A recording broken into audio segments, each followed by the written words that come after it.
A message to the world: don't stand in our way. Your time to act passed by. Now Israel needs to act on its own. On Saturday, a rocket attack launched by the Hezbollah terrorists in Lebanon, intentionally targeting civilians, killed 12 innocent children who were simply playing on a soccer field.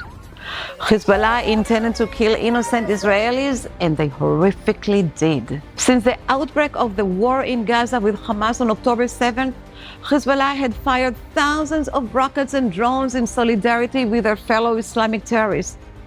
No one has tried to stop them. The world kept silent. But this time Hezbollah went too far. No country can tolerate the intentional murder of 12 children by a terrorist organization.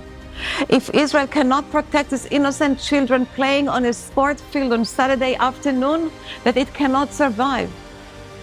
But again, no response from the world. The UN, the International Criminal Court, the human rights groups, and the Europeans have nothing to say to us except calling for restraint and demanding we step down.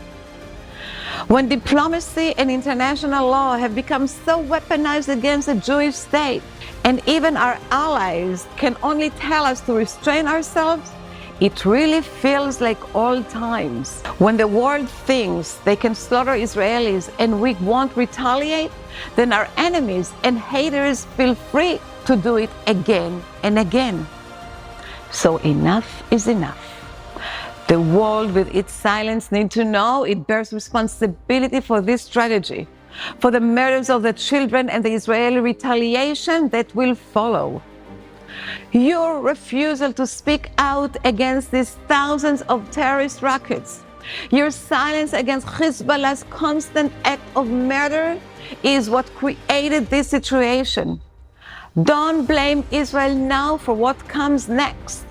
The time for you to act passed by.